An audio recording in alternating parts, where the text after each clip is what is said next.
Bienvenidos a Hablamos de SAP, un podcast para gente que habla de lo que sabe y sabe de lo que habla. Hoy voy a hablar con Juan Luis Ruiz, una persona a la que conocí por LinkedIn en base a un artículo que creo que él publicó, le hice un comentario y a partir de ahí pues él es uno de mis oráculos dentro de LinkedIn, porque creo que es alguien que habla con criterio y con bastante sentido común, algo que ya sabéis que a mí me gusta en parte. Podría contaros un poco cuál es su historia profesional, pero creo que es mucho mejor que nos hable él. Juan Luis, cuéntanos un poco quién eres y qué haces aquí y tu relación con el mundo SAP. Bueno, yo, por no aburrir tampoco, hacerlo rápido, yo soy un murciano que hace 20 años se atrevió a coger un trabajo por aquí, por Barcelona, y se ha quedado aquí ya. Y ya me siento un poco también catalán. Ingeniero en informática, yo soy de los de la vieja escuela. Y ya, pues bueno, con más de 25 años, pues por eso, en direcciones de IT, en áreas de IT, yo siempre digo lo mismo, siempre he trabajado en empresa final, que nos gusta decir a los saperos, ¿no? En empresa final, sí. No trabajo en consultoría y tal, pero siempre SAP ha estado alrededor mío por ahí, implantando, programando, he hecho de todo. Empecé de programador, las últimas experiencias ya de CIO y a nivel gerencial, pero SAP siempre ha estado por ahí. Muy bien. Yo empecé también como programador y también hace 25 años. Y eso es que empezamos muy jóvenes, porque no es que tengamos una edad. Bueno, creo que bueno, sí. Esto se va a emitir a lo largo de abril, pero estamos grabando hoy, 31 de marzo, justo un día antes de que SAP cumpla 50 años, que son unos cuantos. Son unos cuantos. Exacto. 1972. Evidente. Yo siempre me acuerdo porque es el año de nacimiento, entonces siempre que me preguntan cuántos años tiene SAP, me es fácil recordarlo. ¿Vale? Y la fecha pues fue el 1 de abril, que parece una broma, ¿no? Que en los países anglosajones el 1 de abril es como el día de... Sí, el funde, exacto. Pues, bien, pues ya nos has contado un poco cómo empezaste, pero a día de hoy, ¿cuál es tu relación con SAP? ¿Eres cliente? ¿Eres sufridor? No, hoy no sé si desgraciada o no desgraciadamente, hoy no soy ni cliente, ni partner, ni consultor. Ahora mismo no estoy en ninguna empresa que tenga SAP, con lo cual, coyunturalmente, pues mira, ahora desde ese punto de vista, con el vínculo de SAP absolutamente libre. Muy bien, antes de empezar a hablar de SAP, cuéntanos dónde te podemos localizar, porque yo te tengo muy localizado en LinkedIn, pero sé que hace poco has puesto en marcha o participas en una iniciativa con más gente, Inusual creo que es. Sí. ¿Dónde? Pues cuéntanos un poco cómo te podemos... Sí, bueno, esto es mi otra gran pasión, ¿no? Digamos, me decías dónde encontrarme. Bueno, yo soy muy activo en LinkedIn y me gusta y tanto publicar como, evidentemente, formarme y todo lo que puedo aprender de gente con criterio que publica por aquí. Y mi otra gran pasión, no solo la tecnología, son las personas o lo que podemos intentar liderar o gestionar las personas, ¿no? Yo siempre digo lo mismo, ¿no? Hace 25 años, yo como informático, pues me preocupaba mucho de ser un experto, ser el mejor en ABAP o el mejor en SD. Luego descubrí que también tenía que ser muy bueno en negocios y muy bueno en procesos y muy bueno en entender el lenguaje de mis usuarios y de los negocios en los que trabajaba. Y en mis últimos años lo que voy descubriendo cada vez más es que ha estado siempre ahí, pero que las personas, los equipos, el liderar, sobre todo cuando estábamos en este mundo de implantaciones, de grandes cambios, de transformación, el llevar a la gente a ese nivel de excelencia y llevarla, digamos, llevarla bien liderada y que ellos también crezcan con este tipo de proyectos, para mí también es algo que me apasiona. Y por el lado de Unusual, ahí también me encontraréis que es una plataforma de liderazgo, le llamamos liderazgo innovador, muy, muy potente y que también me apasiona. Muy bien. Como dices, eso siempre ha estado ahí, el tema de las personas. Yo creo que en un proceso de transformación son claves las 3 Ps: procesos, programas y personas. Sí, sin duda. Si no tengo en cuenta a las personas, ya le puedo meter el mejor programa y tal, que es que como no lo adopten, no va a tener. Y evidentemente, los procesos no pueden ser igual. Los procesos que diseñamos hace 25 años que los que podamos poner en marcha ahora. Porque creo que la tecnología ha cambiado un poquito, ¿no? O SAP, por ejemplo, desde que tú empezaste hace 25 años, ¿SAP ha cambiado algo? Buena pregunta. Debería decirte que sí, pero pero mi sensación, es una pregunta que me hacía preparando un poco la reunión contigo, mi sensación es que no tanto en el fondo, porque si me pongo desde el punto de vista técnico, yo aprendí, o sea, mi primera experiencia con SAP era debugueando y intentando aprender con ABAP el módulo de SD y jugando con los esquemas de cálculo y las exits y cosas de ese tipo. Y eso sigue estando ahí, en el fondo. Ese core sigue estando ahí. Acá se ha extendido mucho, se ha ido creciendo en funcionalidad, evidentemente, pero el core, o sea, sigue siendo el de R2, porque de hecho yo fíjate si tengo edad, que mi primer programa SAP lo hice en R2. Yo no llegué a R2, yo ya empecé en R3. En Repsol, en Madrid, por cierto, en Madrid, en Méndez Álvaro, donde estaba Repsol antes, en el IT, y lo hice en R2. Pues bueno, pues ese core sigue estando ahí. Ese core, que precisamente cuando hablamos ya del 50 cumpleaños, pues ese core del R2 eso sigue estando ahí. Y entonces, bueno, desde ese punto de vista, yo creo que el valor diferencial de SAP, en el fondo ha cambiado relativamente poco. Evidentemente ha crecido mucho como compañía, el offering de la parte de todo lo que ha ido alrededor de SAP, que ha ido comprando, SuccessFactors, Hybris, etcétera. Pero yo creo que el core y también, siendo un poco crítico, la relación con los clientes, yo creo que sigue más o menos igual. Sí, pues estoy de acuerdo en que el core sigue siendo más o menos el mismo y es que eso es lo que debe ser, porque eso es lo que es bueno SAP, en el core de los procesos de negocio. Luego han ido incorporando satélites para subirse al entorno cloud, pero realmente el core no lo tienen que perder de vista. Yo creo que en algún momento dado sí que se ha perdido un poco, aunque con los últimos cambios yo creo que están intentando retomar al núcleo y ser potente en los procesos de negocio, que evidentemente se pueden complementar o mejorar con algunas de las adquisiciones que tienen. Quizás demasiadas, ahora veremos. Y comentabas que empezaste en Méndez Álvaro. Yo también empecé allí, en Repsol y en Méndez Álvaro. O sea, que puede ¿sí? que coincidiéramos en el tiempo. Yo lo que pasa es que con ABAP y con HR.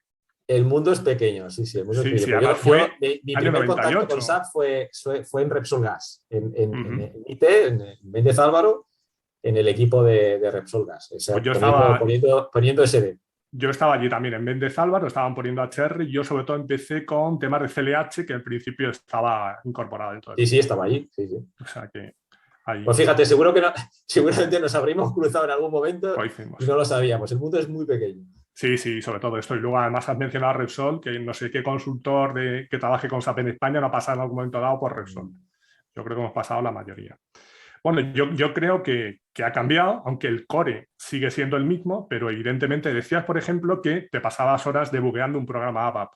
Ahora te puedes encontrar en que pues, no solo tienes que debuguear ABAP, sino que el programador tiene que pegarse con temas de UI5, con integraciones, etcétera. Pero claro, como decías, la base del ABAP sigue estando ahí. Que hay gente también que pues, escucha mensajes muy confusos y dicen, S4 HANA, el ABAP ha desaparecido y tal.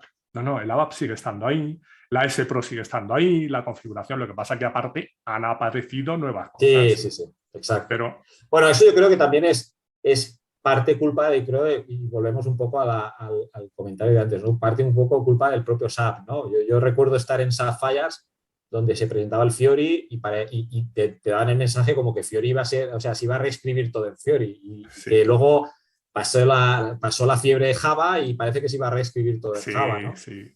Bueno, esto al final te tienes que creer un poco la mitad de la mitad y es eso, al final el core está ahí, reescribir el código es, ya poniéndonos muy técnicos, es muy complicado, que eso también es una de las partes complicadas que tiene el viaje de cloud, para mi gusto. Pero bueno, pero efectivamente lo que dices tú también, el valor está ahí. Es que el valor está en esos, los fundadores lo que hicieron muy, muy bien en SAP precisamente fue, desde mi punto de vista, las bases fundacionales de SAP, que para mí claramente están en finanzas y en la parte de manufacturing y tal, y ver la compañía realmente no como módulos verticales, sino realmente como un transaccional transversal, ¿no? Eso creo que es el gran valor que SAP no debería de perder nunca. Sí, el tema del dato único, que siempre nos han dicho. Además, R3 empezaban con que era tiempo real ya por aquellos tiempos. Bueno, tiempo real entre comillas. De hecho, hay una charla por ahí de Hasso Planner, uno de los fundadores, en un curso en OpenHPI, que él cuenta un poco cómo se fueron inventando todo el tema de SAP y cómo surgió y cómo fue evolucionando desde el 72 hasta ahora. Poco, pues el tema, pues, en paralelo a cómo fue evolucionando también la tecnología. ¿Vale? Bien, entonces decías que reescribirlo todo es imposible, es evidente. ¿Vale? Pero sí que ha habido un gran cambio, yo creo, en el paso a S4. En el paso a S4 se están reescribiendo realmente, en ABAP también, pero con el nuevo ABAP, aprovechando toda la potencia de HANA, etcétera. Entonces es un cambio importante. No es un cambio como cualquier migración que hayamos podido hacer entre versiones, sino que es un cambio de verdad, que es un nuevo producto en la que, bueno, clientes donde tienen instalaciones grandes se están planteando qué hacer, ¿vale? Si hago un greenfield, si hago un brownfield, si hago una nueva implantación de cero y lo repienso todo. Y en paralelo a eso, SAP pues, está intentando impulsar ese movimiento con distintas iniciativas.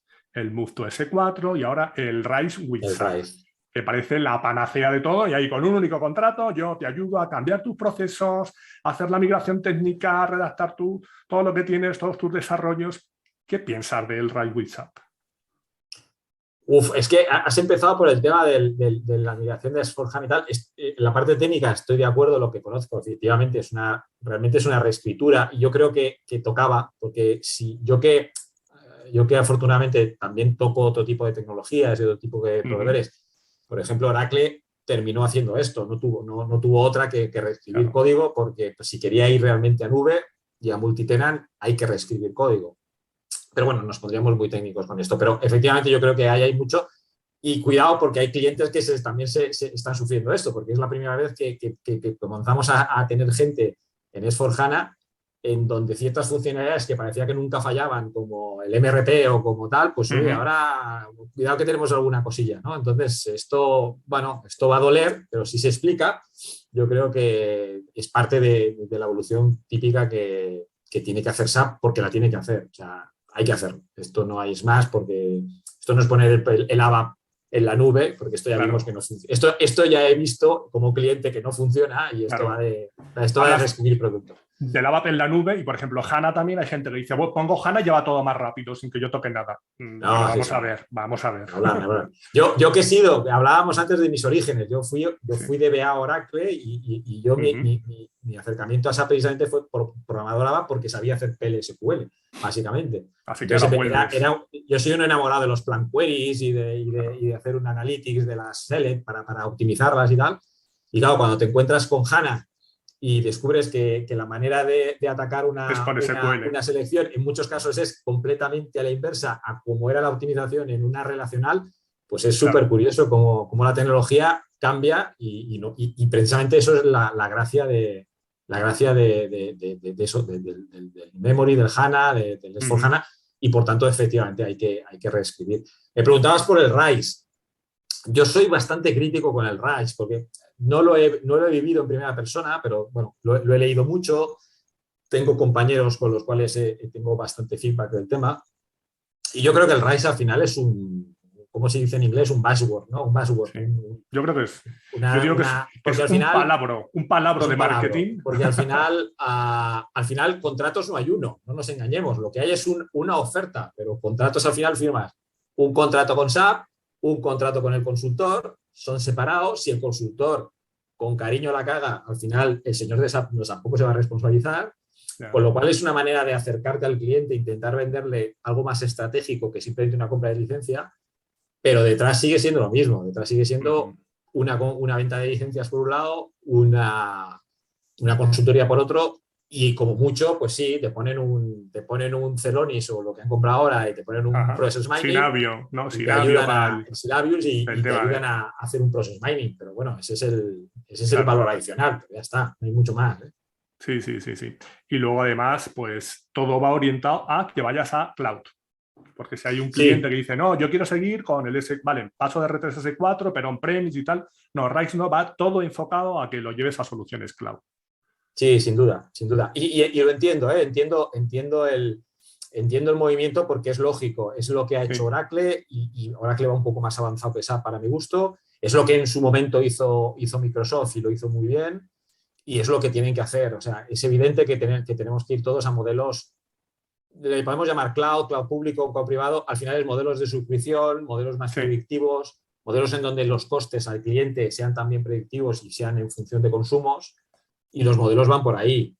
El problema es el problema en mi caso, y hablando de SAP, y esto creo que coincidimos muchos, es que la propia base instalada, los propios clientes históricos de SAP, Sí. de alguna manera son una barrera para eso, porque, claro, cambiar el modelo de un modelo de licenciamiento de SAP, que siempre ha sido muy, bueno, daría para hablar mucho, sí. pero muy oscuro, muy ligado a una compra concreta que luego tienes un mantenimiento, pero es una compra de un one shot, a un concepto de mantenimiento que además engloba todo lo que has comprado y no te permite cambiar nada, a un modelo de suscripción por consumo y que debería poder ser escalable y poder hacer scale down, scale up. Claro, el modelo de negocios es totalmente diferente y conseguir ir cambiando ese modelo en tus clientes sin que los que se queden atrás noten que les estás dejando atrás y los nuevos noten que no les estás vendiendo una moto que a los otros es complicado. Claro. Es que yo creo que el cambiar o ser claro el modelo de licenciamiento es clave. No, yo no puedo clave, querer empujar a todo el mundo al mundo cloud y seguir trabajando con el método de licenciamiento que tengo hasta ahora. Es clave. Yo creo que ahí el relato y el mensaje de Christian Klein, del CEO, yo creo que es bueno, es positivo. O sea, yo lo que dice, déjame decirlo así, y en esto también soy bastante crítico, pero soy muy claro, lo que dice Christian Klein a mí me suena bien, yo me lo creo. Sí. El problema es que yo no lo he visto todavía materializado en los clientes. O sea, no ha bajado al mercado, no ha bajado, en España ya ni hablemos, pero no ha bajado. Es decir, si me estás vendiendo un acompañamiento, me estás vendiendo un compromiso por SAP para realmente ser una empresa de suscripción de servicios, pero me sigue viniendo el account manager de SAP y me sigues viniendo en el Q4 de noviembre para venderme licencias antes de diciembre y vendiéndome el descuento de la leche, pues no has cambiado de modelo, tío. Sí. Es lo que hay. A mí a veces cuando alguien pregunta por los precios de lista de SAP, por ejemplo, de algún tema de un servicio de BTP y tal, te digo, madre mía, sí, tienes un estimador o tienes un calculador, pero intenta hacer una estimación ahí, pero no te asustes, porque los ponen, yo creo que para asustar, porque luego te puede salir un precio de algo por 100.000, pero luego es una negociación totalmente personal e individualizada con el comercial de turno. Pero ni siquiera eso, porque fíjate, esto es un feedback que tengo de compañeros, de CEOs míos de empresa y a mí mismo, los que hemos negociado varias veces con SAP en varias empresas, sobre todo implantaciones desde cero. Es sorprendente como la primera pregunta que es, oye, pásame el price list para saber al menos cuál es el precio oficial y saber el catálogo de productos oficial para tener claro si me estoy dejando algo o no. Pues esto es hasta que no te pones muy burro, o sea, no te lo dan. O sea, y yo hace un año que no me lo he mirado, pero reto a cualquiera que se meta en la web de SAP, pero se lo saca. O sea, es absolutamente oscurantista. Entonces, desde ese punto de vista, este es lo que te comento, que claro, si un mensaje como el del CEO es un mensaje muy de transparencia, muy de, oye, vamos a un modelo predictivo, vamos a un modelo de compromiso con el cliente y un modelo de servicios, esto tiene que cambiar. Esa parte tiene que cambiar. Sí, y con otros fabricantes esto es distinto. Es más claro y tal, no sé, Salesforce, por ejemplo, se me puede ocurrir. Yo creo que exacto, yo creo que con en mi experiencia, con los proveedores que han nacido puros cloud, sin duda alguna no tiene nada que ver, es la noche y el día. Luego te puede gustar más o te puede gustar menos, pero tú, por ejemplo, con un Microsoft en modo cloud ya, Azure y todo este tema, o un Salesforce, posiblemente la oferta final siga siendo igual de cara. No estamos hablando de si son caros o baratos. Yo no estoy discutiendo el valor que aporta y si te parece caro o barato. Yo simplemente hablo de el proceso de negociación y la claridad de la negociación. La transparencia, ¿no? La transparencia de la negociación con un Salesforce o con un Microsoft, o sea, o incluso con un Oracle, que se parecería mucho más a SAP en su momento, no tiene nada que ver para mí, y lo digo desgraciadamente porque soy un enamorado del producto de SAP. No tiene nada que ver con SAP. O sea, SAP sigue siendo muy oscuro en esa parte y no lo he entendido, nunca lo he entendido. Yo he hablado también con algún CEO y me han comentado algo muy parecido a lo tuyo y me decía, dice, yo tengo especial manía, me lo comentaban un par de personas, sobre todo a SAP y a Oracle. Dice, vienen con una prepotencia increíble. Dice, claro, han aparecido nuevos actores como Salesforce, Amazon Web Service, Microsoft con Azure, etcétera. Dice que al final te van a cobrar también lo mismo. Dice, pero lo hacen de otra forma. Son más claros desde el principio y al final, por supuesto, saben poner en valor mejor su producto. A veces con SAP o con Oracle tienes la impresión de que eres un cliente cautivo, esto es lo que hay, son lentejas. Sin duda. Yo tengo mis preferencias en la pila de aplicaciones y yo sigo siendo un enamorado de SAP en muchas cosas. pero no quiero poner siempre a uno o a otro, pero yo te digo, o sea, la aproximación de Microsoft, por ejemplo, es muy sencilla. Es decir, Microsoft te vas a la web y ves los precios, y ves lo que hay. Y luego eso significa que será barato, será caro, que en algunos casos es bastante más caro de lo que tenías pensado. Sí. No se discute, pero está muy claro, el proceso está muy claro. Yo a nivel más bajo, perdón, no te corto. Y entonces con SAP el problema siempre ha sido un poco este, ¿no? El SAP, ya te digo, desde el punto número 1, simplemente decir, oye, pásame el price list y que quiero entender el catálogo.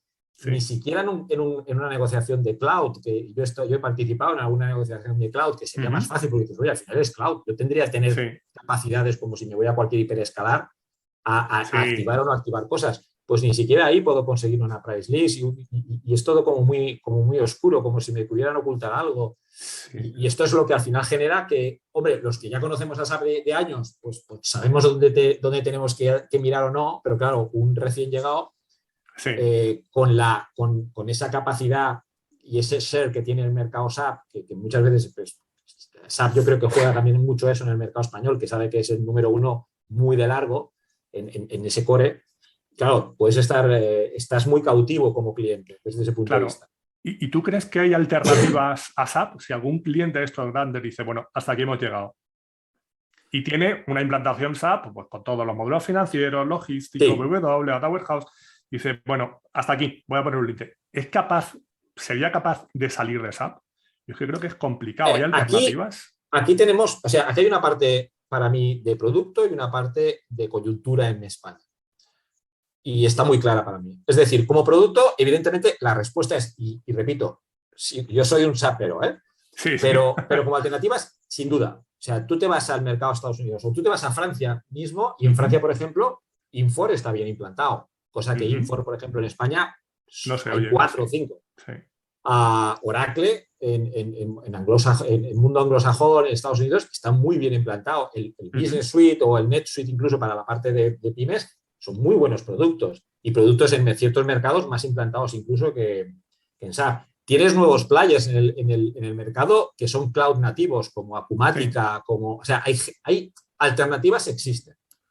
¿Cuál es el problema en el mercado español para mi gusto? Que SAP es un producto dominante en el mercado de facto en España, porque, claro, yo puedo decidir irme a Infor porque de manera teórica puedo decir, bueno, pues Infor es un buen producto en el mercado de manufacturing. Pero ¿cuántos consultores hay que me sepan implantar Infor en España? Sí. Pues te digo, es que deben de ser máximo 25, 26, no consultoras, consultores con nombre y apellido. ¿Cuántos me pueden poner Oracle? Pues muy poquitos. ¿Cuántos incluso me pueden poner Dynamics? Dynamics hay muchos, por ejemplo, si quiero ponerme Microsoft Dynamics, pero en gran empresa, en empresas donde los procesos son complejos y tengo que buscar una integración mayor, pues hay 2, 3 consultoras en España, máximo.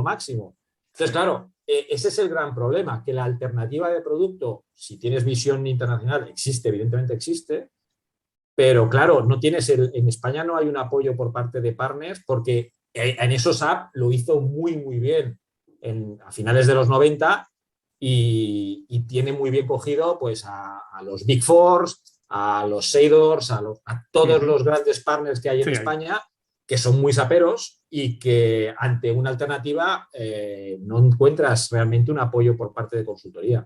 Ese es el gran problema, yo creo que en España y también deviene el gran problema de esa posición de dominancia de SAP, que se sabe dominante desde ese punto de vista. Entonces la relación no es, desde ese punto de vista para mí, y repito, como crítica, no es sana desde ese punto de vista. Sí, de todas formas, el tema de los recursos es algo que empieza a estar complicado también dentro del propio entorno SAP. ¿Por qué? Totalmente. Yo vengo de hablar con un par o 3 de excompañeros que están en consultoría y sí, o sea, el problema de recursos SAP ahora es tremendo porque además nosotros que históricamente como consultoría hemos sido músculo de proyectos también en Europa, está totalmente desquiciado. No hay gente realmente buena o no hay mucha gente buena porque muchos también se han ido a cliente final. Entonces, ha habido muchos. Hay un gap ahí generacional. Ha habido una serie de años que no se ha incorporado gente nueva en el mercado. Entonces ahora estamos viviendo un momento en el que hay que mantener todo lo que hay, ¿vale? Y hay que ir preparándose para dar el salto a S4. Porque con RISE, con no RISE y tal, en 2027 la mayoría de los clientes, habrá algunos que no, y sabes eso lo tiene descontado, van a tener que dar el paso a S4 HANA. 2030 con mantenimiento extendido, lo podrás extender un poco, pero sí o sí, si quieres seguir innovando y quieres seguir subido al carro de SAP, tienes que acometer esos proyectos. Y esos proyectos no van a ser proyectos que se hagan en 3-4 meses.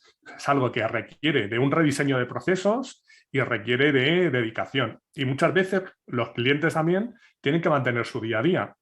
¿Por qué crees que los clientes están tardando en dar ese salto a S4? Porque yo creo que ya empezamos a ir tarde. Sé que estamos en 2022, que quedan 5 años, pero... Pero yo esta pregunta sí que la hago desde el punto de vista del cliente, claramente. Yo como cliente nunca debería tener la obligación de cambiarme. Me explico. Otra cosa es que sea bueno y que encuentre alternativas, pero me explico. Esta presión ahora que hay en el mercado de cambiar a S/4HANA, desde el punto de vista del cliente, para mí yo siempre digo lo mismo y para mí es lo contrario. Es decir, yo como cliente, yo no estoy en una empresa de software, yo he estado en una empresa de retail, en una empresa de manufacturing, en una empresa de distribución. Mi negocio no es poner un SAP, mi negocio es vender ropa, fabricar pintura, fabricar medicamentos. O sea, mi negocio está ahí. Y lo demás no es un fin. Para mí como IT nunca puede ser un fin poner S/4HANA. Para mí es un medio para ganar más dinero o es un medio para hacer una cadena de valor mucho más optimizada o ciertas áreas de negocio que no están bien digitalizadas, digitalizarlas. Pero es un medio, no es un fin. Entonces, S/4HANA nunca se me debería de vender como es que tienes que ir porque es que hay que ir porque el objetivo es ir. No. Búscame un objetivo de negocio en mi empresa, búscame un relato de negocio que yo pueda entonces asumir esa inversión, porque además, tú lo has dicho antes, un S/4HANA no es una migración de las de antes de CC de 4.5 a 5. Tal, no es así. Con lo cual, claro, me tienes que buscar una que me salgan los justificación números de negocio potente. Si además en este mundo, desgraciadamente también, porque creo que en esta parte también hay mucha ignorancia, nuestros comités de ejecutivos, nuestros presidentes, nuestros CEOs están ahora con el mundo digital, con el tema más de cliente, customer centric, etcétera, etcétera. El core de procesos en la mente de los ejecutivos no está. Entonces cuesta mucho más. Primero, cuesta mucho más porque no está en el top of mind del comité ejecutivo y porque está en otras cosas. Ahora está en un digital, está en un customer experience, está en otras cosas donde para ellos eso ahí no resuena. Y por otra, nosotros, aunque nosotros como tecnólogos pensemos que un S/4HANA sí que nos puede ayudar a nivel de mejorar nuestro nivel de excelencia en negocio, no hemos conseguido tener un relato de inversión suficiente para decir, oye, es que poniendo este dinero realmente ponemos S/4HANA, que es el medio, y entonces efectivamente tendremos ventajas competitivas a nivel de negocio. Eso cuesta mucho hoy por hoy. Y cuando S/4HANA, como lo decías de RISE y tal, se plantea desde casi como un greenfield o sin casi, por tanto se supone una inversión donde vas a tener no solo una inversión económica muy, muy fuerte, sino lo que hablábamos antes, vas a tener un foco muy grande en personas, que las personas al final son el recurso escaso. El dinero es un recurso muy escaso, ya te lo digo, seguro. Pero las personas, los key users, los business process owners, estos son un recurso muy, muy escaso en una compañía. Pues encontrar ese foco y encontrar que tengas, oye, en los próximos año y pico me voy a dedicar a esto, es muy complicado, es muy complicado. Entonces, yo creo que nos está costando mucho a las empresas, ya no solo por crisis o por Ucrania o por COVID, es por esto, es porque el relato que hace 20 años era fácil, porque decía una empresa muy poco digitalizada, simplemente hablando que vas a tener un único fuente de datos, transversalidad en tus procesos y no fallo, o orientación a no fallo en ese proceso, en esa cadena de valor del pedido o de la orden al cliente, eso se vendía muy bien. Cuando tu etapa anterior era de digitalización muy, muy poca o cero. Claro. Ahora estamos digitalizados. Entonces, ese business case es mucho más complicado de construir y hay que construirlo porque tiene que trabajarse. Yo represento a las empresas y las empresas no nos gastamos 2, 3, 5 millones en IT fácilmente. Claro, SAP tiene que trabajarse el storytelling. Me acuerdo que hace poco totalmente. lo comentaba con alguien y me decía, muy bien, venga, vale, yo voy a S4, perfecto, sé que tengo que ir porque tengo que evolucionar y cambiar, pero me voy a gastar o voy a invertir esto en este proyecto de transformación y ¿cuántas lavadoras más voy a vender cuando esté en S4? Porque su negocio era vender lavadoras, no, no cambiar la versión del software. El software, como has dicho tú, me tiene que acompañar a vender más, a hacer crecer mi negocio, etcétera. Entonces, si lo que voy a hacer es cambiar para seguir igual y seguir vendiendo las mismas lavadoras, pues si sigo vendiendo las mismas lavadoras, todo lo que haya invertido en el proyecto es pérdida realmente. Exacto. Sí, está claro. Entonces, bueno, pues lo de RISE hemos quedado que es un palabra. Lo de RISE para mí es un buen... Para mí es lo inverso a lo que has dicho. Para mí es un buen storytelling, pero vacío. De la historia me lo tienen que ahora que me lo tengo que aterrizar, me la tienes que aterrizar. Hay que aterrizármelo. Hay que salir del mundo del PowerPoint y decir, venga, vale, vamos a hacer los números y ahora... Correcto. Lo primero es pásame la lista de precios para ver cuánto me va a costar esto del RISE y luego ya vemos. Y luego... No, bueno, y al final es lo que te digo, ¿no? Es decir, al final, yo no voy a ser yo quien defienda ahora SAP tampoco, pero al final todos nos tenemos que buscar la vida y SAP evidentemente tiene que tener unos ingresos y evidentemente no lo va a dar gratis. Pero ese proceso de claridad, de acompañarte de manera, de generar, al final es una cuestión de generar confianza. Si tú consigues generar confianza, y esto lo entenderá cualquiera, el que ha hecho de cliente y el que ha hecho de proveedor, si tú consigues tener una relación realmente de confianza, las fricciones se eliminan y la evolución del producto es mucho más fácil. No tiene más. Esa es la clave de todo, la confianza. ¿Vale? Si tú tienes una relación basada en confianza, nos vamos a entender. Estuve también hace 2 o 3 años en un cliente SAP de hace mucho tiempo y entonces, bueno, pues fui a hablar de un tema concreto, de un tema de formación y me dijeron, no, porque esto se hace así. Y dije, no, esto no lo puedes hacer, esto tú no lo puedes tocar, la consultora. Y se levantó indignado y me dijo, llevo 20 años trabajando con SAP y me han vuelto a engañar. Digo, hombre, te pueden engañar la primera vez, la segunda, la tercera. Si llevas ya 20 años, te dejas engañar.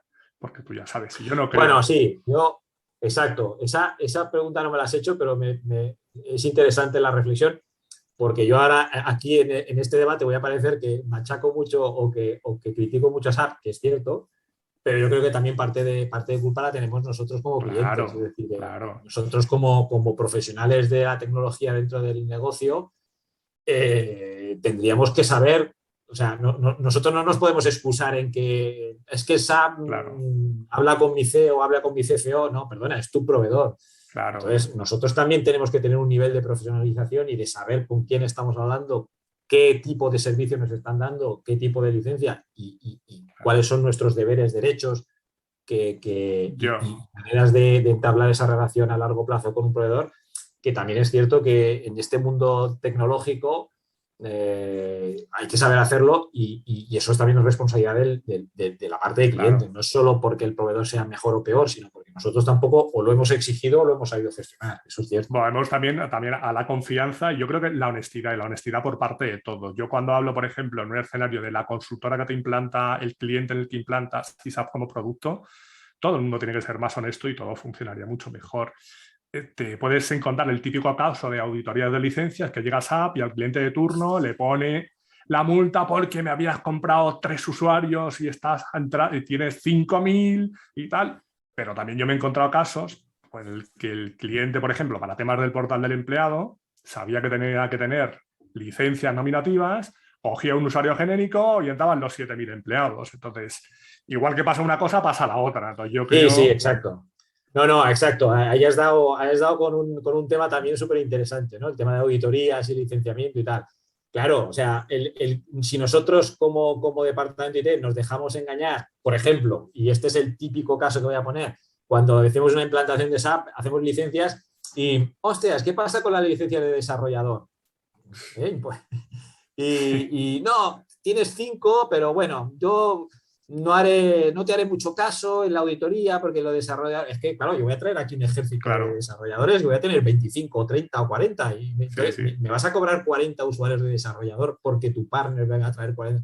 Claro, hay cosas que o bien las ignoramos y creo que es un error ignorarlas porque al final es aquello de que al final te va a saltar o te va a salpicar en algún momento de tu vida y no las puedes ignorar, pero muchos los ignoramos. O te enfrentas a ellas y entonces tanto el cliente como SAP. Es decir, señores, llevamos 20 años en esta misma discusión cada vez que hacemos una implantación desde cero, que es, me pones en la licencia 5 usuarios desarrolladores, me pones un precio de licencia de desarrollador brutalmente caro, Brutal. pero luego dices que me olvide y que haga tal, porque esto no me lo vas a auditar, pero tal, porque sabes que ahí no voy a gastar dinero porque es de desarrollador y tal. Entonces, hay cosas que dices, oye, si nos llevamos engañando 20 años tú y yo, ¿por qué no lo arreglamos de una vez y nos dejamos de tonterías, ¿no? El tema del uso de desarrollo es un ejemplo muy tonto, pero como hay un montón, ¿no? No, había pasado. De las auditorías, claro, para mí la relación de confianza es, a mí me viene un proveedor y me viene un proveedor, me audita y me encuentra un fallo, me encuentra un tal, y sobre eso tratamos de solucionarlo y bueno, hay una relación de confianza, como decimos, si se soluciona o no, lo que sea, y vas avanzando. En un SAP, si de pronto llevas 2 o 3 años que lo que notas es te haces una auditoría y me la haces justo en septiembre porque en octubre, noviembre me viene el comercial para venderte cosas para entonces terminar el Q4, hombre, con cariño, esto no es una auditoría, esto es unas tácticas ahí un poco sucias. Bueno, es una manera de trabajar que no puedo decir que no puedo, digamos, decir que son malas o que son ilegales. Son legales y estarán en la letra pequeña que has firmado. Pero volvemos a lo mismo, al final a largo plazo minan la confianza. Son discutibles, claro, porque al final lo que mantienes con proveedores de este tipo son relaciones de confianza y a largo plazo. ¿Vale? Porque ahora también te venden, por ejemplo, con el cloud todo esto se soluciona de manera rápida, ¿no? Pues si es un software as a service, los usuarios son nominales, tú pagas tanto y esto es lo que tienes. Y en cualquier momento puedo auditar realmente cuántos usuarios tienes y estás trabajando. Por eso, a mí por eso la suscripción me gusta, porque de hecho en la suscripción, y hago autocrítica, nos obliga también al cliente a no vendarnos los ojos. Es decir, señores, es que si quieres un usuario más, paga más, ya está, no hay más. Paga, porque tienes que darle un botón de un más y a partir de ahí la facturación salta. Y es un modelo de transparencia, no hay más. Entonces, yo estoy encantado y nos genera un esfuerzo al departamento interno de un cliente, porque sí, muchas veces hemos jugado eso también. Es bueno, yo pago licencia, pero como dejo de pagar después, luego. Bueno, es que no es sano. Al final, a largo plazo, no es sano, sobre todo si el software que tienes es crítico y es importante en tu compañía, ¿no? Llegas 20 desarrolladores y les creas 20 usuarios, ponle el mismo, cópiale los permisos que a este y ya está, pero no valoras que tienes X licencias. En algún cliente que he estado yo, sí lo tenían controlado, entonces era un mundo, porque no, si va a venir fulanito este día, pues que entre con este usuario y tal, entonces lo llevaban como demasiado a rajatabla, con lo cual tampoco era muy operativo. Sí, por eso, pero al final, si consigues... Por eso también hay modelos, por ejemplo, esto daría para mucha discusión, en donde los modelos de suscripción, claro, si tú trasladas el modelo de licenciamiento nominal a un modelo de suscripción, pero sigues entonces generándote métricas por usuario, no encaja, porque un modelo de suscripción, la gracia es esa, la gracia es, oye, vale, puedes tener una base o tramos, pero a mí me deberías de medir por consumo. Y si yo soy una empresa que me va muy bien en mi negocio y en vez de facturar 5.000, facturo 10.000, el doble, pues seguramente pagaré a gusto el doble de cuota, porque entiendo que a más facturación, a más documentos que grabo y que proceso, a más procesos que genero, más. Esta es la gracia del consumo, del modelo de suscripción, no por usuario. Y también entendería al revés, si la empresa no va bien y entonces hago menos facturación, pues evidentemente pues el modelo es súper transparente y entonces pago menos, porque pago en función de cómo me va bien la empresa en la métrica que me toque. Métrica de facturación, métrica de pedidos, métrica de movimientos de almacén, lo que fuere. Pero para mí ese es el futuro, y eso es lo que deberíamos de ir, ¿no? ¿Pero tú alguna vez has vivido eso? ¿Que tú le pagues algo a SAP y digas el año que viene menos? No, ¿verdad? No, de hecho esta es otra gran discusión que nadie la admitirá, y yo te lo puedo contar porque ahora no soy cliente de SAP, pero uno de los grandes problemas de SAP es que si tú compras 10 licencias hoy y mañana compras 20, ya tienes 30 y has hecho 2 compras, si en algún momento quieres desprenderte de 5, es imposible. O te desprendes de las 30, pero no te puedes desprender ni siquiera parcialmente. O sea, todo lo que vayas comprando se suma. Lo vas metiendo en un paquete. en un paquete y entonces ese paquete nunca, ese valor de paquete nunca lo vas a poder ni dividir ni decrementar, imposible. Claro. Y volvemos a lo mismo, en una dinámica de empresas tradicionales del siglo XX, pues podría ser claro, pero en una dinámica, por ejemplo, y ahora no vamos a hablar de tecnología, vamos a hablar de negocios, en una dinámica donde a mí me ha pasado, compramos y vendemos empresas, adquirimos una empresa, adquirimos una subsidiaria que está en Estados Unidos y que entonces ¿con quién se habla? ¿Con SAP de Estados Unidos o con Europa? Y bueno, o sea, las dinámicas ahora de empresas donde se compran, se venden, las empresas son elásticas en dimensión, no pueden depender de que si es que yo hace 30 años compré 5.000 usuarios y ahora mi empresa somos 3.000, me tengo que comer 2.000, no tiene ningún sentido. No tiene sentido. Es que para mí una de las claves de todo el tema del cloud es el tema de la elasticidad. El hecho de que yo soy una empresa de retail, llega el Black Friday, pues lo que puedo en un momento dado, dándole un botón, doblar o triplicar mi capacidad. Pasa esa semana, pasa ese mes y vuelvo al nivel de consumo que tenía anteriormente. Entonces, eso con Amazon es fácil hacerlo, con Azure es fácil hacerlo, con SAP creo que de momento... No, con SAP ya te digo yo, bueno, al menos mi experiencia es que no, porque con SAP te vuelven a negociar en que tú negocias con 3 años o con 2 años. Claro, claro. O 5. A veces se dicen, no, vamos a hasta 5. Con lo cual dices, oye, pero sí. Claro, en un entorno de negocios como al actual, yo planificar a 5 años, o sea, es como ciencia ficción. O sea, ¿yo cómo me voy a comprometer a lo que va a pasar en mi empresa dentro de 5 años? Es ciencia ficción, ciencia ficción. Sí. Y entonces, exacto, lo que dices tú, ¿no? O sea, un Azure, lo que decíamos antes de la gente que ha conseguido tener ya un cloud nativo. Y un Microsoft para mí, por ejemplo, es un ejemplo muy bueno de donde una compañía que viene del mundo anterior y del mundo tradicional ha sabido adaptarse. O sea, la transición que hicieron no es imposible, ha sabido hacerlo. Microsoft ha sabido hacerlo y es un caso de éxito brutal. Claro. Y ojo, Microsoft al final, en ese modelo escalable, donde tú puedes bajar y subir, al final de la factura, si haces números con respecto a cuando trabajabas en on-premise, le pagas más. Pagas más, sí. Es decir, no nos engañemos, esto no va de TCO más barato, ni no. Esto va de elasticidad. Y de ser flexible, pero al final pagas más, pero lo pagas a gusto. Es decir, yo pago a Azure o pago a Microsoft muy a gusto sabiendo que ese modelo es totalmente transparente y escalable. Y al final, si hago números respecto a mi historia, estoy pagando más. Se va adaptando a las necesidades. Sí, con lo cual es un win-win. Con respecto a lo de hacer números, que la gente dice CAPEX, OPEX y tal, yo te digo, vamos a ver, yo te lo voy a traducir. Digo, ¿qué quieres? ¿Que te quite el dinero de golpe o te lo quite poco a poco? Porque al final me lo voy a ir quitando. Evidentemente, financieramente tiene otro tipo de justificación y demás, pero es así. Lo importante es que el producto se vaya adaptando a las necesidades del negocio en cada momento. Claro, para mí como negocio siempre voy a priorizar, y lo digo muy a lo bruto para que me entiendas, voy a priorizar pagar más, pero saber que tengo flexibilidad, que pagar un fijo o saber lo que voy a pagar en los próximos 5 años, pero estar con los dedos cruzados no vaya a ser que mi empresa de pronto haga un split de compañía o compre otra empresa, porque entonces ya está, tengo que negociar otra vez con SAP y a saber en qué posición estoy. Sí, está claro. Yo estaría dispuesto a pagar más, digamos, en una proyección a 5 o 10 años, que es lo que me pasa con Microsoft, por ejemplo, sabiendo que tengo la tranquilidad de ser yo el dueño de mi propio, digamos, destino a nivel de cuenta, ¿no? Sí. Eso yo creo que es algo que tiene que cambiar. Bien, pues yo creo que, bueno, pues ha quedado claro un poco nuestra opinión. Creo que hay cosas que mejorar y creo que, aunque los dos somos saperos, pues también tenemos cierto espíritu crítico y no creo que sea crítica en mal sentido, sino a la vez crítica constructiva. Yo creo que estamos dentro del entorno. Yo siempre digo que SAP para mí es como el familiar político que no es familia, pero te ha venido y se ha quedado en la familia toda la vida. Y al final lo termines queriendo, ¿no? Como si fuera uno de la familia, un cuñado o alguien así. Pues es un poco así, ¿no? Y conmigo ha estado...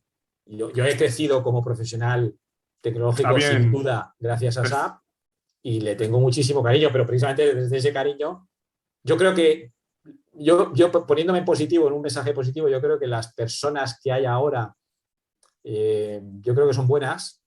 Christian Klein yo creo que es un tío que si puede realmente materializar el cambio, creo que es un tío bueno.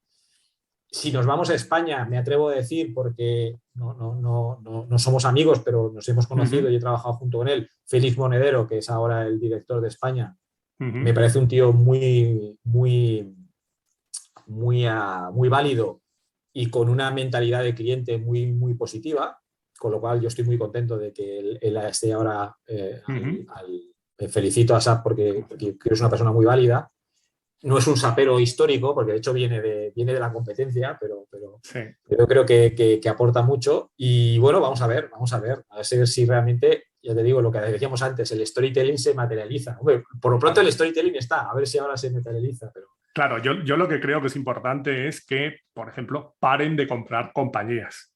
Paren de comprar compañías y estabilicen lo que tienen. Se centren en el core de negocio y en todos estos productos que han ido comprando hay que integrarlos. Sí. Hay que integrarlos y hay que hacerle ver al cliente qué valor le aportan todos esos productos, esas compras. Sin duda. Y además aquí para mí dos reflexiones. Una, es que con cariño, ahora parezco un abuelo, ¿no? Pero esto simplemente yéndonos, los que tenemos años, lo hemos vivido. O sea, esto de que lo que decías de compras no impulsivas, pero compras sin una gran integración, esto lo vivimos en Oracle escasamente hace 15 años. O sea, cuando Oracle le dio por comprar los GD Edwards, los no sé cuántos, y le pasó el PeopleSoft, etcétera, y empezó a comprar, es exactamente el mismo problema.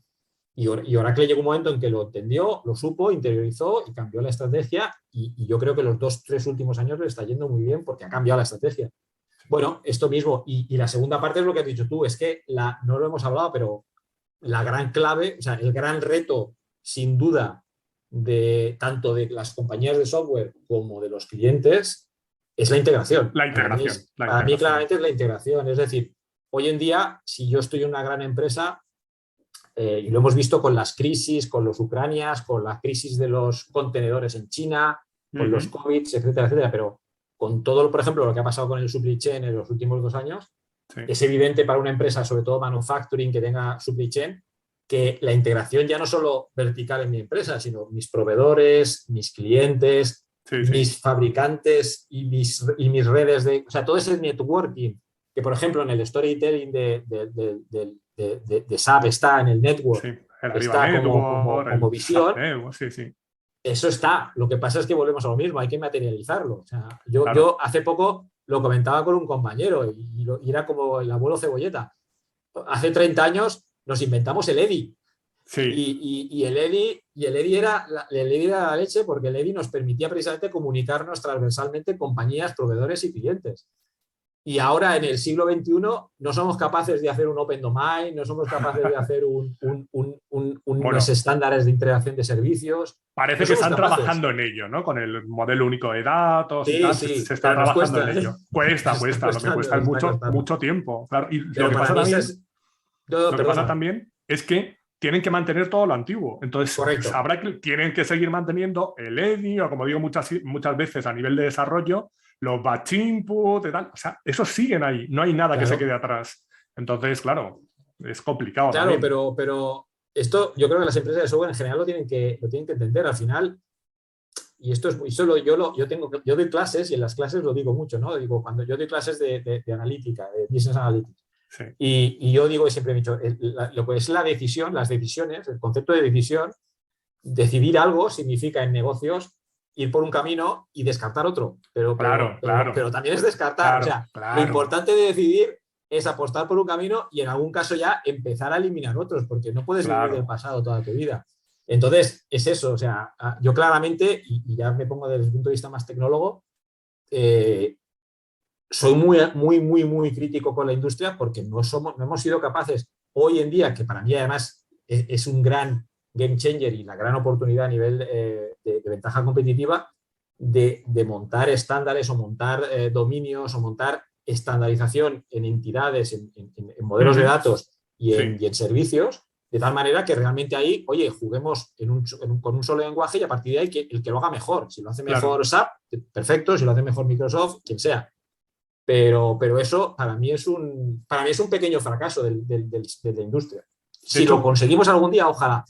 Preparando esta charla, creo que nuestro primer contacto fue con el artículo que publicaste sobre el webinar, y tú llegaste a mí por algo que escribí sobre SAP Graph, que va un poco de todo esto. Va un poco de todo esto de Vamos a buscar una forma universal de integral, de modelar las Correcto. entidades, etcétera, etcétera. Pero acordémonos, es que, o sea, los que en el fondo queremos SAP, yo leo mucho de SAP.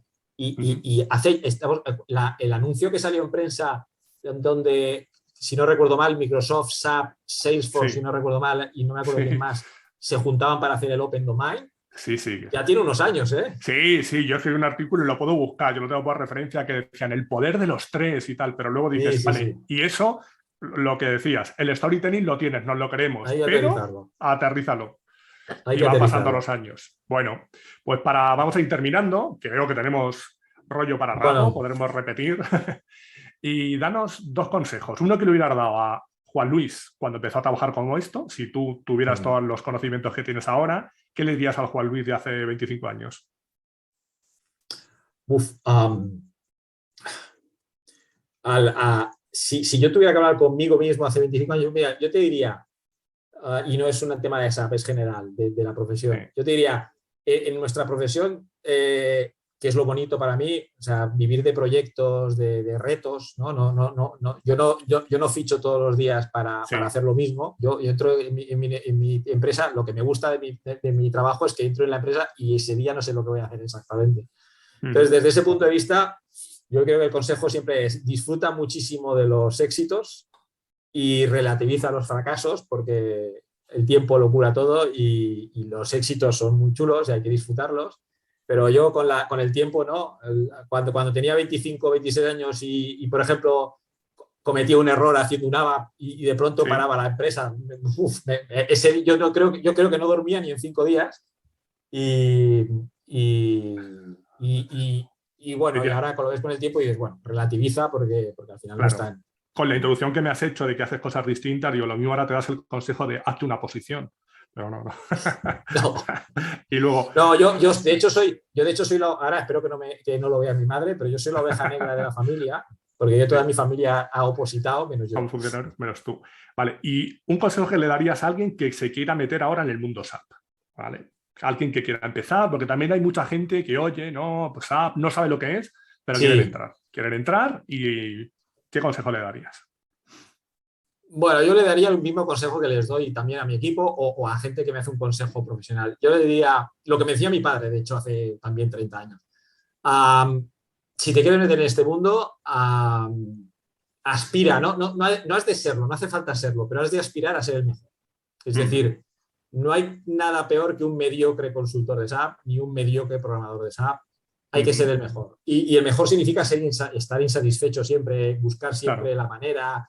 Este mundo de SAP muchas veces es no conformarte con que te hayan dicho que se puede o no se puede, sino siempre hay caminos dentro del estándar, que esto es la otra, sí, pero sí. dentro del estándar, sin salirnos del estándar, pero siempre hay caminos. Lo que pasa es que esos caminos hay que lucharlos, hay que pelearlos, hay que explorarlos. Y solo los buenos saben hacer eso. Entonces yo, el mejor consejo es eso, ser inconforme. No te conformes con que tu responsable de equipo te haya dicho que hacemos lo mismo que hicimos en el proyecto Claro, anterior en no sé cuántos, pero esto es el típico comentario, ¿no?, del consultor, sí, es que esto en claro, Acerinox lo hicimos así, pues vale, claro, pero claro. yo Y no que soy se Acerinox. van trayendo los programas y tal, y además Exacto, entonces es eso te ser ha durado. inconformista e intentar ser el mejor, sin duda. Todo Y ese, al final, y eso se valora, yo creo que al final se valora. todo ese modelo les ha durado unos años y lo han podido ir arrastrando, pero ahora también hay mucha gente que con este cambio realmente a S4 con Fídica se siente perdido. Yo sé de Sí, sí. alguna implantación que hay ahora que dicen, no, pero al cliente no le enseñes lo de Fiori, que sigan dando por el transaccional, que eso no funciona. No, que tú te sientes más cómodo con lo antiguo y ya está. Vale. Y bueno, ya para terminar, 5 cosas más personales que os pregunto a todos porque nos permitan conoceros un poco mejor. ¿Un libro o un autor que recomiendes? Puede ser Un de libro o un negocio o autor. no. Sí, sí. Puede ser un libro de No, esto es negocios o fácil, de esto para mí ocio. es fácil. Yo leo, pareciera que quedaría muy culto, pero yo leo muy, muy poco. Pero algo que me ha quedado de la juventud es, yo soy un apasionado de Jorge Luis Borges, por lo cual cualquier libro de cuentos de Jorge Luis Borges es un regalo. Muy Es un bien. regalo. ¿Y una película o una serie que nos recomiendes? Uf, yo series soy consumidor, pero no se me quedan. Yo soy de películas y de que se me quedan las películas. No sé, soy muy ecléctico, me gusta mucho, me gusta de todo, pero bueno, si me tengo que quedar con algo, te diría, por irme un poco a lo clásico, yo soy muy de Nolan. Entonces, un Origen o un Interestelar o una cosa de estas, yo con esto me quedaría. Muy bien. ¿Una canción o un grupo musical? Canción, grupo, sí, ahí sí que yo en música me encanta, pero yo puedo estar escuchando por la mañana Bach y por la tarde te escucho a Rosalía. No me atrevo. Está bien. Te diría, mira, una cosa que siendo ya viejo casi y digamos que es más un músico de ahora, pero me gusta muchísimo, es muy bueno, es Stromae y no es muy conocido en España, es un belga. Y es un tío muy, muy, muy, muy bueno. Es un tío que canta hip hop, pero muy, muy bien. Muy, muy bien. Me encanta. Lo buscaré. Todo esto lo pongo luego en las notas del programa. Stromae. Buscarlo, vale. Buscarlo. ¿Una comida o una bebida? Esto es más fácil. Las croquetas de mi madre. Por si acaso me oía lo de antes. Tendrían que competir con la de la mía, pero bueno. No, sí, claro, pero no, por eso. Pero como nadie las va a poder probar, porque me las como yo todas, pues te diría, yo ya te he dicho que soy de Murcia, pero soy nacido en Albacete, mi familia es muy de Albacete, y entonces por irme a mis orígenes, el gazpacho manchego, que también es un poco desconocido. Sí. El gazpacho manchego, para los que nos oigan por fuera de por aquí, no es un gazpacho andaluz, ni es un gazpacho frío. Que se olviden del tomate. Es un guiso con conejo.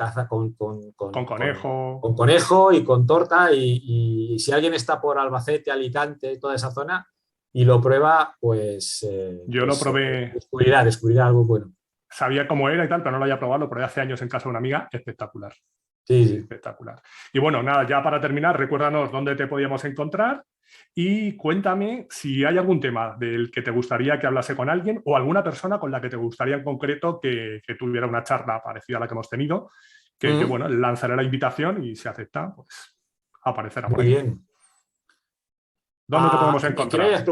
Lo primero que recuerdes dónde te podemos encontrar. Sí, bueno, ya lo hemos dicho. No, yo no soy muy activo en redes en general porque las uso más como feed de noticias más que como activo. El LinkedIn sí, soy muy activo y ahí cualquiera que contacte conmigo, el SLA es muy, muy rápido porque en menos de 24 horas seguro que contestaré porque soy muy activo. Y los que, como decía antes, los que les interese también la parte esta de desarrollo de personas, equipos y tal, también soy bastante activo en inusual.com. Y poco más. O sea, que en un sitio o otro seguro que me encuentran porque ahí me muevo mucho. Muy bien. ¿Y algún tema o alguna persona con la que te gustaría que hablara? Algo que se te venga a la cabeza. Mira, Rosalía. ¿Has dicho antes Rosalía? Pero no. No, ya hablamos demasiado de Rosalía. Me gusta. Creo que si hablamos demasiado. No, del tema de SAP, precisamente esto que último que hemos hablado de la integración me parecería muy interesante. Es decir, alguien que realmente yo todo lo que es la parte, para mí es un tema, no solo SAP en general, pero en SAP en concreto, todo lo que es el ser capaces y hacia dónde vamos, la tendencia de integraciones, ya digo, no solo integraciones servicio a servicio interno, sino realmente entre compañías, entre proveedores, ese concepto de construcción de red, a mí me parece un concepto súper interesante y quien tenga experiencias y tal, súper interesante conocerlas porque yo creo que el futuro está ahí. O sea, el valor diferencial de un IT en negocio debe estar ahí. Pues mira, precisamente voy a hablar con una persona experta en temas de integración más técnica, que empezó con XI, PI, PO, experto en eso, pero además... Bueno, sí, exacto. Hemos pasado, los que tenemos una edad, hemos pasado por todas las IS. Pues ese tiene una edad parecida. A la OVPO, pero es de nuestra generación también y está muy especializado y además ha trabajado en consultora, como freelance, en cliente, entonces va a contar un poco toda su experiencia. Pues está muy bien. Sí, pero ya te digo, la integración siempre es curioso. Eso también otra reflexión que me gusta hacer con los aperos, pero claro, yo que no vengo del mundo de la consultoría, me da mucha rabia siempre cuando los consultores, sobre todo las Big Four, valoran mucho el consultor funcional y tal, que está muy bien, pero siempre digo lo mismo, un buen consultor de integración o un buen programador, yo le pagaría oro por eso, pagaría oro. Claro. Y algunos he tenido, que lo saben, pues que los he valorado mucho porque yo la programación, la integración, esos aspectos más técnicos, los valora muchísimo. Pues de ese tema también voy a hablar con otra persona, el tema de cómo se valora o se minusvalora a veces la parte del programador, el desarrollador, en consultoras o en clientes, porque en las consultoras es muy típico que haya, por ejemplo, un tope salarial. No, pero bueno, este es programador, su banda salarial es esta. No, yo opino no. como tú. Yo opino como tú. Yo a un buen programador le pago lo que tenga que pagarle. Yo en una de mis últimas experiencias conseguimos que las bandas salariales teníamos pocos programadores ABAP, pero los que teníamos intentamos buscar pata negra, y los que eran pata negra, y teníamos alguno, se pagaba tanto como un jefe de proyecto. Sin Claro. duda, sin duda. Sí. Sin duda. Pues mira, final, pues esto es integraciones y esas personas, encantado de pues mira, parecía que estaba preparado, pero además eso voy a hablar la semana que viene con los dos. O sea que estate atento y lo colgaré. Bueno, pues nada, un placer. Seguimos en contacto y muchas gracias. Un placer también. Lo dicho, gracias por invitarme y nos seguimos viendo por aquí. Seguro. Venga. Hasta luego, un saludo. Hasta luego.